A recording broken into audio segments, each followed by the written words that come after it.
Bonjour à tous, continuons notre propos sur la guérison et maintenant sur ses effets, sur cette paix, cette harmonie qui est donnée. On l'a déjà vu par l'insimpassibilité, maintenant on va le voir dans la connaissance, dans l'intelligence. Évagre le Pontique définissait le christianisme alors avec des mots un peu techniques et grecs qui ne sont pas passés dans le langage courant dans le monde latin, mais qui seront intéressants, vous allez voir. Il définissait le christianisme comme la doctrine du Christ, de notre Sauveur, qui se compose de la praxis, de la physique et de la théologie. Ça paraît un peu ardu, mais c'est assez simple, vous allez voir. En tout cas, cette remarque d'Évagre le Pontique manifeste l'importance de la connaissance, car sur les trois choses de la doctrine, d'abord il y a la doctrine, il y a une pratique, c'est vrai, mais il y a quand même la physique, c'est une connaissance naturelle, et la théologie, la connaissance de Dieu. Donc il y a deux choses sur la connaissance. Donc ça manifeste bien l'importance primordiale de l'intelligence. On l'avait vu, tout vient de l'oubli de Dieu, tout va être restauré par le souvenir de Dieu, le souvenir amoureux de Dieu. Donc si la charité est bien le terme de la praxis, c'est-à-dire de l'ascèse, de la pratique des vertus, eh bien elle est le fruit et elle va aussi produire eh bien, une connaissance, une vraie connaissance de soi, une vraie connaissance des choses du monde sensibles et une vraie connaissance de Dieu. Pour finir, en effet, dans une meilleure connaissance encore, une contemplation éternelle, bienheureuse de Dieu. Donc, et le projet de Dieu, le dessein de Dieu sur les hommes est celui-ci. Saint Paul l'affirme et d'autres apôtres le font aussi. C'est le projet, que tous les hommes soient sauvés et parviennent à la connaissance de la vérité. Il y a un lien entre vérité et salut. Et un lien constant, mutuel. C'est la vérité qui nous apporte le salut et c'est le salut qui nous apporte une plus grande vérité. C'est cyclique. Donc, charité et connaissance, agir et contemplation, praxis et théoria, un autre mot grec pour parler de la connaissance, eh bien tout cela n'existe pas l'un sans l'autre. Tout cela doit s'aider l'un et l'autre. On est intelligence et volonté, avec une primauté de l'intelligence, mais la volonté a son influence, évidemment, a son rôle. Donc celui qui prétend avoir l'un sans l'autre, eh bien aura de fait, au lieu d'une vraie connaissance, il aura une imagination eh bien, inconstante, ou au lieu d'une vraie vertu, il aura un simulacre de charité, parce qu'il y aura un des fondements principaux qui est absent.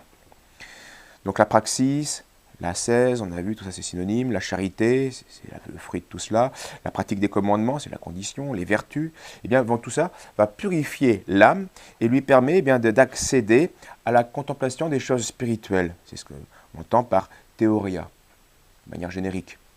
Et Évagre précise, soit de la contemplation des choses naturelles, c'est-à-dire la raison de comprendre la raison spirituelle des êtres sensibles, et ça c'est ce qu'on appelle soit la gnosis, la connaissance, ou la physique, pareil, ou alors ça ira jusqu'à la connaissance de Dieu, et ça c'est la théologie, la science de Dieu. Donc la charité et la praxis sont bien une condition permanente de cette connaissance-contemplation. Sans cette charité, eh bien, la science ne sert à rien, ou alors elle est même illusoire, elle est vaine, elle n'existe peut-être même pas.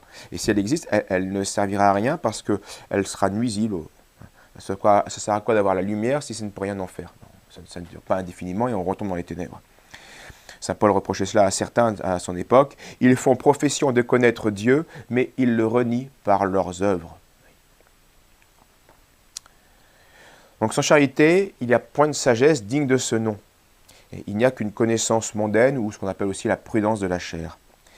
Et c'est une illusion fréquente de se croire avancé spirituellement en raison de sa pseudo-connaissance. On est savant et parce qu'on se croit savant, on se croit avancé, ou on se croit supérieur. Grave illusion. Parce qu'ici, la vraie connaissance spirituelle, celle dont on parle, n'est pas le fruit d'abord de l'étude. Bien sûr, l'étude peut être utile, évidemment. Mais ce n'est pas le fruit de nos recherches. Là aussi, c'est utile. Mais ce n'est pas cela, c'est pas ça la source. Ce n'est pas le fruit de nos spéculations ou de nos réflexions. Et cette science dont nous parlons n'est pas réservée à quelques initiés, à quelques intelligences supérieures.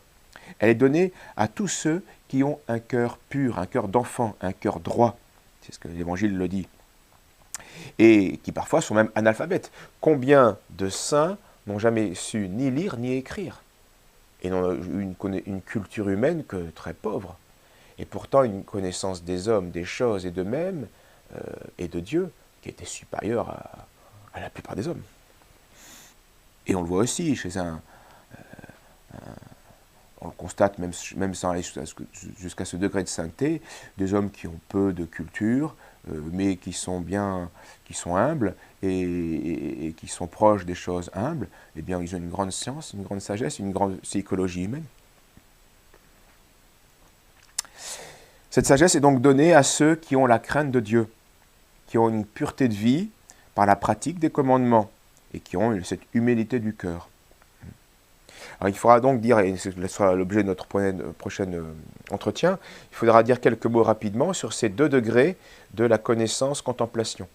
Donc ce qu'on appelle de manière générique la théoria, la connaissance qui s'oppose à la pratique, on l'a vu, praxis, théoria. Dans la théoria, il faut avoir 2 choses.